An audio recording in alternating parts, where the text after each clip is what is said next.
thank everyone for coming out today. Today we're going to provide you with something that you all aren't used to with respect to congressional investigations, and that's evidence. Committee Republicans have spoken with multiple whistleblowers from numerous schemes involving the Biden family, reviewed Hunter Biden's laptop, and received documents of previously unknown transactions. What we found are business plans aimed at targets around the world based on influence peddling, including with people closely tied to foreign governments like China and Russia. We also found plans based in the United States where the Biden family swindled investors of hundreds of thousands of dollars, all with Joe Biden's participation and knowledge. In 2019, shortly after announcing his campaign for president, Joe Biden told the American people he had nothing to do with and never had conversations with his family about their business dealings. That was a lie. Whistleblowers described President Biden as chairman of the board for these businesses. He personally participated in meetings and phone calls. Documents show that he was a partner with access to an office. To be clear, Joe Biden is the big guy. This evidence raises troubling questions about whether President Biden is a national security risk and about whether he is compromised by foreign governments. Despite the president's claim that he wasn't involved in Biden family business schemes, these photos show Joe Biden meeting with his family associates while vice president. Right there behind Paul. 4 different pictures.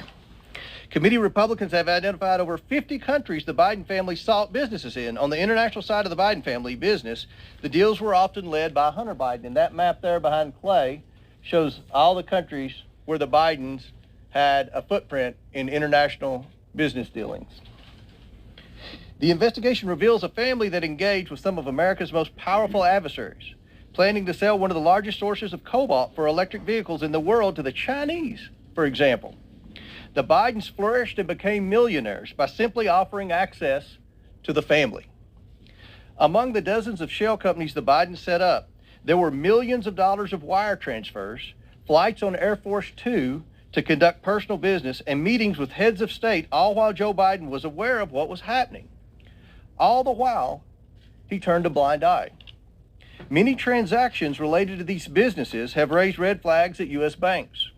A suspicious activity report, or SAR, is a document a bank must file with the Treasury Department when a transaction is suspected to be related to money laundering or fraud or other types of criminal activity.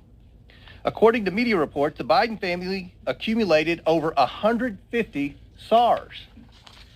One SAR generated by an American bank to the Treasury Department connects Hunter Biden and his business associates to international human trafficking, among other illegal activities. The money that was being made from foreign principals in the same room as Joe Biden was increasingly spent on furthering illegal activity. The SARs show that Hunter Biden was conducting business with suspected human traffickers. The money gained through influence peddling was funneled to a suspected criminal enterprise, again, one linked to human trafficking. We have repeatedly called on the Biden Treasury Department to release additional financial documents to committee Republicans, but thus far Treasury has refused. We want to know what the Biden administration is trying to hide from the American people and why they are not being transparent. We also found evidence Hunter Biden sought to evade these SARs using his financial advisor, coincidentally a Clinton administration official. We will continue to pursue all evidence, and specifically the SARs and bank records in the new Congress. As part of our investigation, we have evidence that the finances, credit cards, and bank accounts of Hunter and Joe Biden were commingled, if not shared. And on some accounts, at least, red flags were raised by banks to the account owner or owners indicating suspicious or illegal activity. One of Hunter's closest associates, Eric Sherwin, was accessing Joe Biden's money and writing checks to reimburse Hunter. Sherwin arranged the Biden's international deals around the world. At the same time, he was a frequent visitor to the White House, and Joe Biden during the Obama administration, visiting close to 30 times, and sometimes with international business partners and Hunter, according to Hunter's calendar. Sherwin was also the president of Hunter's company and was appointed by President Obama to a position in the administration. After an apparent falling out with Sherwin, Hunter began coordinating business himself, and increasingly the deals brought in Joe Biden as a direct equity holder. One of these deals involves the sale of American natural gas to China, Evidence suggests Joe Biden had a 10% equity stake through his son. And behind Glenn and Andrew is a map from Hunter's laptop. This was a PowerPoint presentation on his laptop in Chinese that they used in working with the Chinese. Now, let's think about this for a second. At a time when Americans are suffering from high energy prices because of this administration's terrible energy policy, we find evidence that Hunter Biden and Joe Biden were involved in a scheme to try to get China to buy liquefied natural gas, and from a whistleblower to try to get their foot in the door with China starting to purchase an interest in natural gas drillers. Now, people are in outrage over China buying farmland in the Dakotas. What about China starting to buy into our American energy industry at a time when we have an energy crisis because of the bad policies of the Biden administration? Now let that sink in. Hunter brought in millions of dollars from this deal from entities tied to the Chinese government. In emails obtained by committee Republicans, Hunter wanted keys made for Joe Biden and Jim Biden, his office mate. He provided Joe Biden's personal cell number and called him his partner. The other partners in that deal were two people closely tied to the Chinese Communist Party. And that's the, behind Andy and Jim, that's the email where Hunter sent to the landlord requesting keys, and the Chinese partners were on the email, and where he said, you know, Joe would need a key, and he even put Joe's cell phone number on there. Domestically, Jim Biden, Joe Biden's brother, used the Biden name to enrich himself in return for the promise that when Joe Biden became president in 2020, business partners would get rich by having access to a future Biden administration. By promising access to financing through Middle Eastern, Russian, and Chinese connections he made through Joe Biden, and by bringing his brother Joe Biden onto phone calls, Jim Biden was able to convince companies to give him loans of hundreds of thousands of dollars that he never repaid.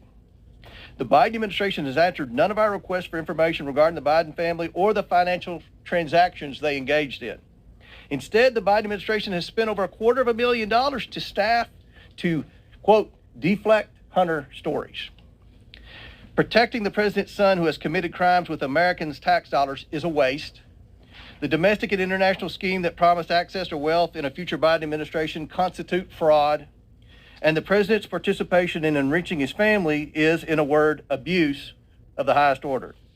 Rooting out waste, fraud, and abuse will be the primary goal of a Republican House Oversight Committee. As such, this investigation will be a top priority. We are releasing a report today that details what we have uncovered. We are also sending letters to the Biden administration officials and Biden family associates renewing our request for voluntary productions of documents relevant to this investigation. This is an investigation of Joe Biden, the President of the United States, and why he lied to the American people about his knowledge and participation in his family's international business schemes. National security interests require the committee conduct investigation, and we will pursue all avenues that have long been ignored. Committee Republicans have uncovered evidence of federal crimes committed by and to the benefit of members of the president's family. These include conspiracy or defrauding the United States, wire fraud, conspiracy to commit wire fraud, violation of the Foreign Agents Registration Act, violations of the Foreign Corrupt Practices Act, violations of the Trafficking Victims Protection Act, tax evasion, money laundering, and conspiracy to commit money laundering. The Biden family's business dealings implicate a wide range of criminality, from human trafficking to potential violations of the Constitution. In the 118th Congress, this committee will evaluate the status of Joe Biden's relationship with his family's foreign partners and whether he is a president who is compromised or swayed by foreign dollars and influence. I want to be clear. This is an investigation of Joe Biden, and that's where the committee will focus in this next Congress. I now turn it over to Oversight Member and the next Chairman of the Judiciary Committee, Jim Jordan. Thank you, Jamie. So I would just start with this question. What part of Mr. Comer's presentation was Russian disinformation? I mean, never forget what happened on October 19th, 2020, 15 days before the most important election we have in our country. Who's going to be the next president of the United States? 15 days before that, Mr. Brennan, Mr. Clapper, and 49 other people signed a letter that said the following. It is for these reasons that we write to say that the arrival on the U.S. political scene of emails purportedly belonging to Vice President Biden's son, Hunter, has all the classic earmarks of a Russian information operation. They further went on to say, we want to emphasize that we do not know if the emails provided to the New York Post are genuine or not, just that our experience makes us deeply suspicious that the Russian government played a significant role in this case. And of course, that letter became the pretext for suppressing this story, again, just days before the most important election we have in our country. So I would ask this, was J.P. Morgan's suspicious activity report to the Treasury Department, was that just a classic earmark of a Russian information operation? How about when Hunter Biden sent the email that Mr. Comer pointed to, sent the email asking for keys to his new office space, one for himself, one for President Biden, one for his uncle Jim Biden, and one for the emissary for the chairman of the Chinese energy company, CFCC. Was that just Russian disinformation operation in place? What part of Mr. Comer's presentation prompted the FBI to go to Facebook and say, hey, you want to be on the lookout for Russian misinformation here this election season? What part of his presentation would prompt that? And I think it's also important to understand, never forget how this story has changed. I mean, think about this. When it started off, it was, no, it's not his laptop. It's not his laptop. Then it was, well, it's his laptop, but remember, it's Russian disinformation and no one did anything wrong. Then it was, well, maybe he did something wrong, but President Biden didn't know about it. And now it's, well, maybe President Biden knew about it and was involved, but it didn't influence his decisions.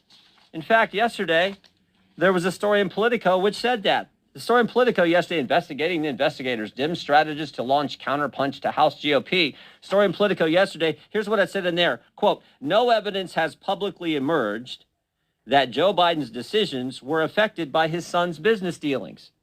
Wow, we've went from it wasn't his laptop and it was Russian disinformation to, oh, whatever was in there didn't affect the president's business dealings, even though he was involved, even though the laptop was real, even though it wasn't disinformation. That's how far we've come. So I think I think there are all kinds of questions that need to be answered, and we're determined to get there. Here's some of them that I have. Did the FBI brief Twitter as well? We know they briefed Facebook. We know that had an impact on the election. There's been surveys done where thousands and thousands of voters across this country said it might have impacted their decision in the election in 2020. Did the FBI brief any of the 51 former intelligence officials who signed that letter? Again, that letter that became the pretext for suppressing this story. Who did the briefings? Who briefed Facebook? Here's a name that I think is interesting. Timothy Thibault. So Mr. Thibault, now remember, we just did a report 2 weeks ago, Judiciary Committee, a report that talked about the political influence and the political shenanigans going on in our Justice Department based on 14 FBI agents who've come talk to our office as whistleblowers. One of those agents said, and this is the term he used, he said, at the highest levels of the FBI, specifically the Washington field office, he said it's rotted to the core. Not talking about rank and file agents. They're doing good work. Talking about the top people at the Washington field office. We had another whistleblower who brought up the name Mr. Thibault and said Mr. Thibault is pressuring agents to catalog and categorize cases in a specific way to satisfy this narrative about domestic violence extremism. But what's interesting is a different whistleblower, one who didn't come to our office, a different whistleblower who went to Senator Grassley's office, said that Mr. Thibault, by the way, the head of the special agent in charge at the Washington field office, Mr. Thibault is also the guy who suppressed information about the Hunter Biden story in October of 2020.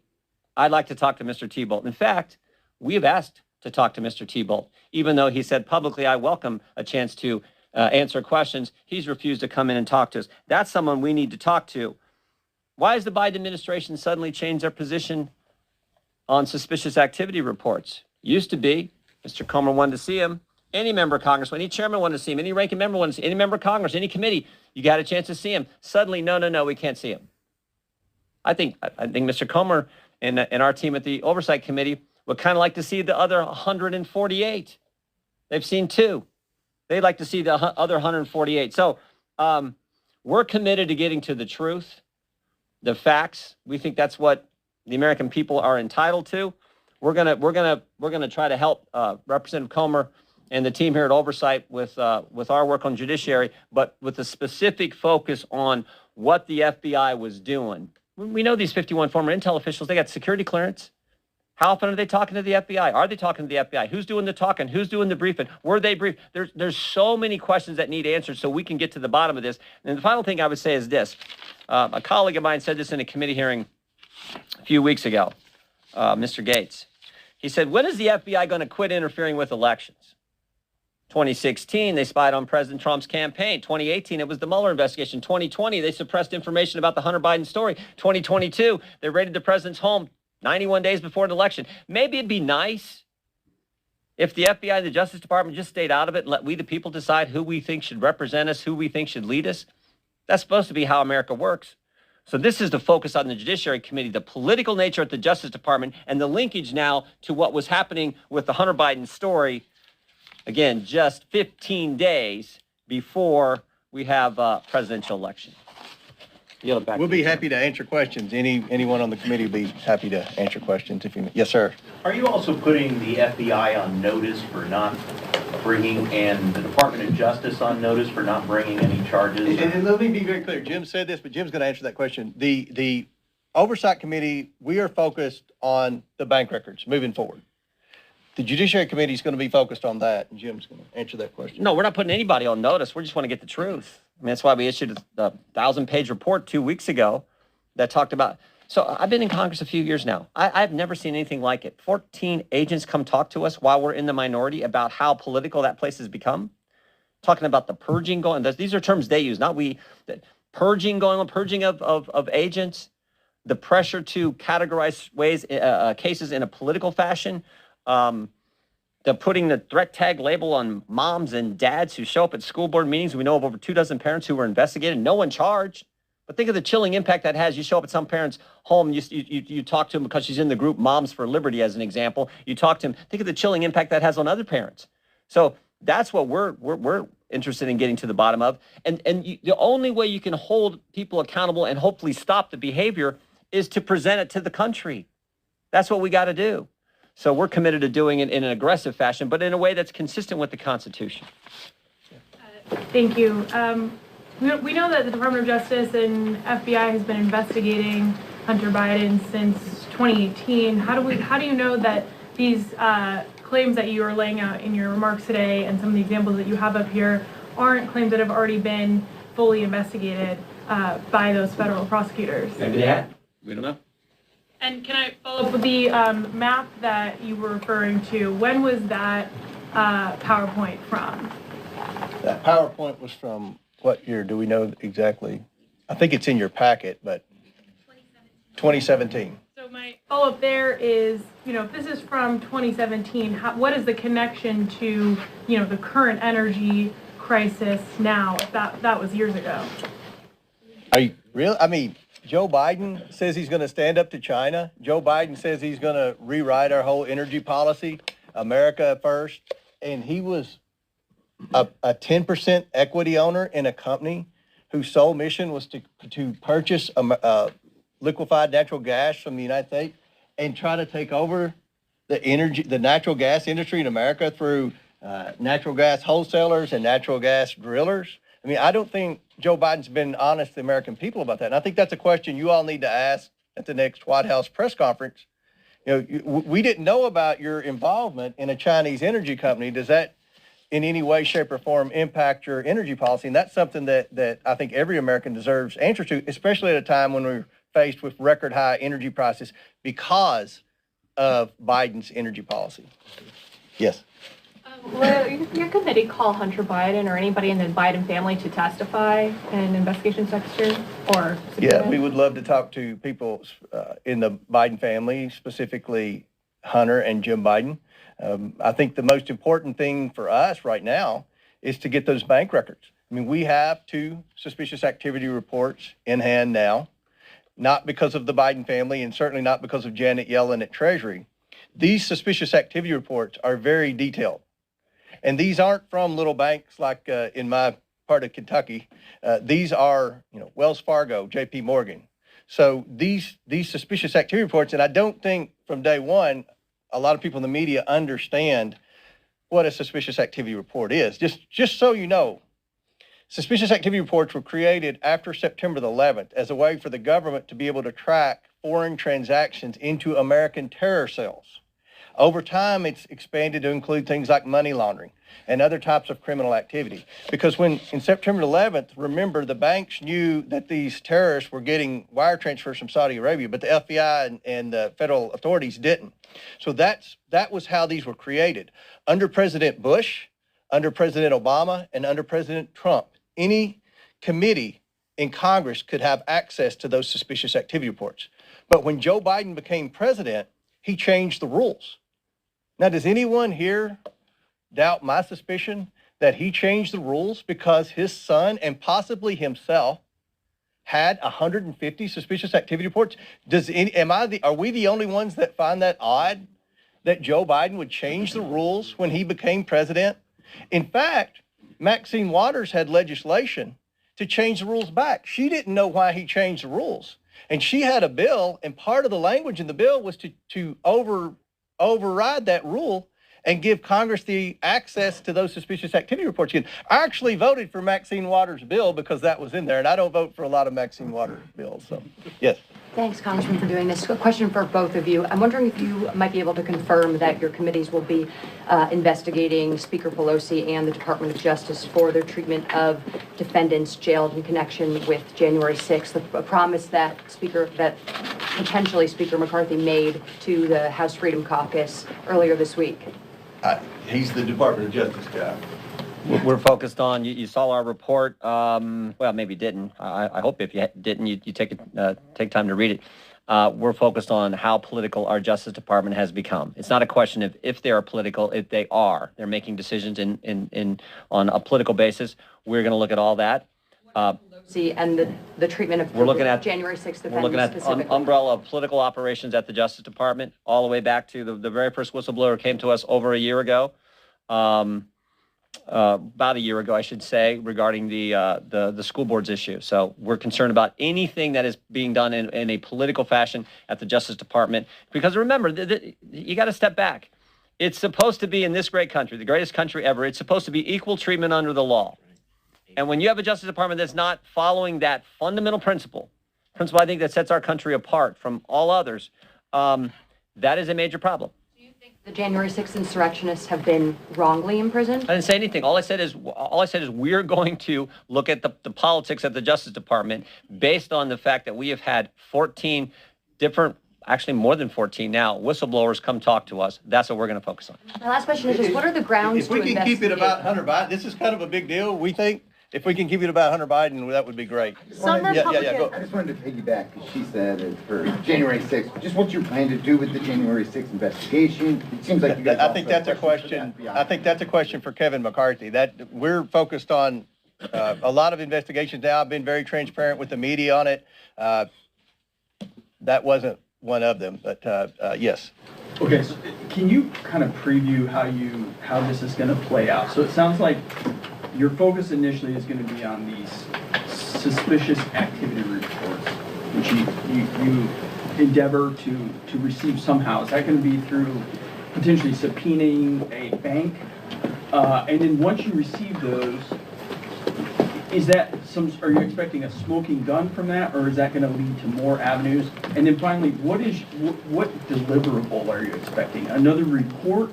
Or is this do you see this terminating as some sort of referral? How do you see this playing out? Mm-hmm. Well, obviously, with the two that we already have, they've opened.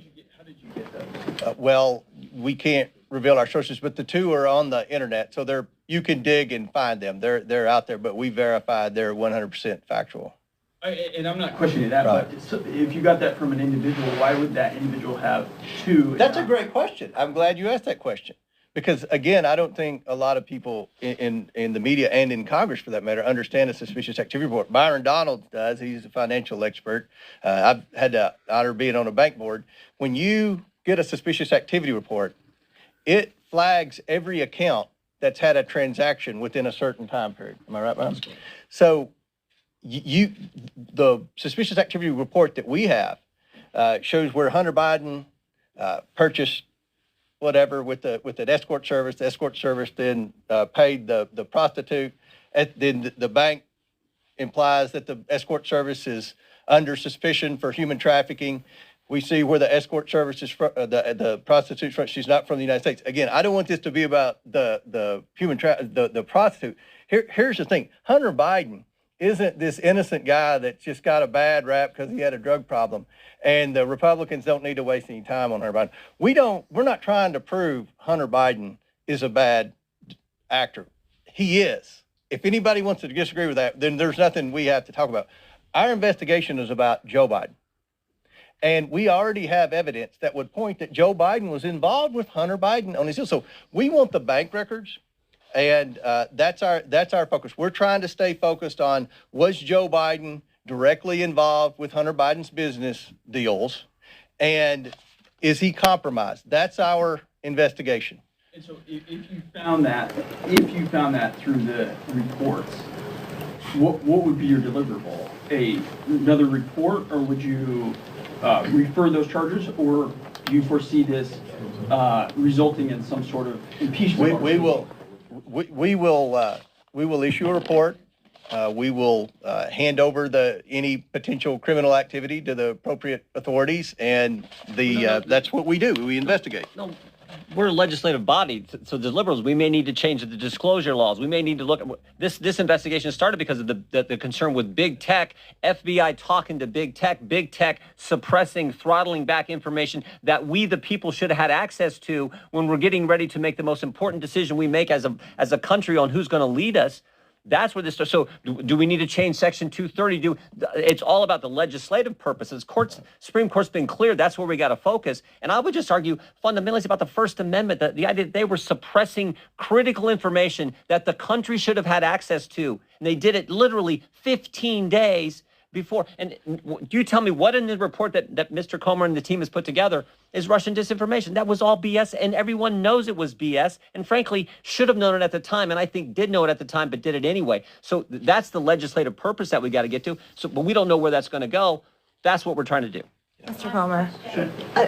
Some Republicans have questioned the timing of this. Why make this your very first visible order of business, investigating President Biden and his family? If you look at the commitment to America, there were 4 tenets of that. The fourth was to hold this administration accountable. That's the job of the Oversight Committee. I know some in the media have said, well, this is what the Republicans, their whole sole focus is. This is the focus of the Oversight Committee. I know Kevin said the first legislation we're going to vote on is to repeal the 87,000 IRS agents, to reduce the size of government, because that's tackling inflation. We have inflation because the Democrats have spent too much money. So we have a legislative agenda, and we're focused on a lot of things in Congress. But from the Oversight Committee, we're in charge of investigations. We feel that this is of the utmost importance. Do you expect cooperation from the Biden administration and when it comes to the Justice Department, which is also investigating Hunter Biden? If the DOJ doesn't cooperate, what means do you have at your disposal right now to get the information that they've uncovered on him? So just on cooperation, well, first, they haven't responded to any of the correspondence, any of the letters, any of the inquiries that came from Ranking Member Comer.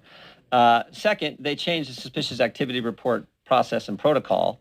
And third, they've now set up a committee, according to reporter, I don't know, maybe they're in this room, the report in Politico, that said, oh, they set up a committee to attack us and to come after us. So I don't know, you guess. They're probably not gonna work with this too well, because they certainly haven't. They've done things that really are unprecedented, changing the SARs and setting up that's pretty unprecedented. Should President Biden be forced to come and testify on Capitol Hill? I would say one other thing. One of the most important things we can, I guess I've said it a couple times, one of the most important things we can do is do the work that needs to be done so that we can hopefully have a Justice Department that doesn't operate in a political fashion. That's my focus. I think it's everyone's focus. So I think that's pretty darn important to the American people. A quick follow-up question on that particular point. There's Maine Justice, and then there's Mr. Weiss in Delaware, who, as you know, was appointed by President Trump and initiated this investigation under the previous administration. Just generally, because some of these suggestions that have been made in terms of the investigation moving towards President Biden have not apparently We haven't uncovered any evidence that that is currently being discussed in front of the grand jury in Delaware or in that particular office. Do you have confidence, forget the larger question of the Biden Justice Department, do you have confidence that Mr. Weiss is doing a thorough job in his investigation? All I'm going to say is there shouldn't be politics anywhere. It should be driven by the facts, the law, the Constitution. We've had over 14 whistleblowers come talk to us. Every single one has said at the highest levels of the Justice Department here in D.C., the Washington field office and in the Justice Department here in D.C., that is where the politics are involved. That is where the political decisions are being made. We have a concern with that. That's what we're focused on. Just to quickly follow on my follow-up, do you have any reason to believe that Maine Justice is attempting to influence the investigation? All I know is what the whistleblowers have told our office. That's what we're focused on. And I'll wrap it up with this. We'll all be available throughout the day for questions. I realize that congressional oversight doesn't have a lot of credibility in Washington. I blame Adam Schiff for that. We're going to change that. We're not going to talk about anything unless we have evidence. And that's how I started this out. You're going to be presented with something you haven't been used to over the past 4 years, evidence. And we believe that this is of the utmost importance. I've been watching the panels on CNN, everywhere else, where they say, oh, why are Republicans investigating Hunter Biden? Why are we wasting time doing this? This is an investigation of Joe Biden. I think we've laid out the evidence as to why we feel it's important, and we're going to move forward with that. We're going to do a lot of investigations. We're going to do a lot of probing. We're focused on waste, fraud, and abuse. There's no shortage of that in this federal government, let me assure you that. And that's going to be a priority for this committee. Every member of this committee is going to have priorities in areas where they're focused on in the next Congress. And we're going to try to restore credibility to congressional investigations, and we're going to try to get the backs of the taxpayers, because the taxpayers are the one that's taking it on the chin. Catherine, I'll end with you. What do you make of the fact that the U.S. Attorney in Delaware has been investigating Hunter Biden and his financial activities for 4 years, and yet no charges have been brought? I'll say that, and then Jim can end with that. Look, the more you look into Hunter Biden, the more bad things pop up. I don't know if that's the situation. I don't know if he's getting resistance at the Department of Justice. From what I've heard, they're looking into the tax evasion. There's no question he's evaded taxes. That's why he got the Hollywood lawyer to loan him $2 million to try to get caught up with the IRS on his tax bill. But at the end of the day,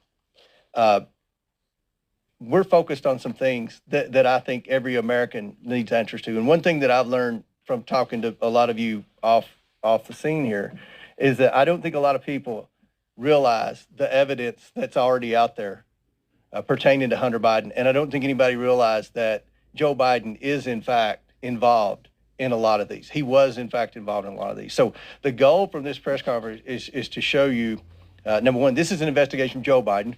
We're focused on the bank records. We're very specifically focused on the bank records and the bank violations. And remember, Congress used to have access to the bank violations until Joe Biden changed the rules, which that in itself should be a front page story above the fold. I'm not telling you what to do, but that's pretty odd that he would change the rules to do that. And we laid out why we think it's important. So Jim can follow up a little bit. Let's go. Go ahead.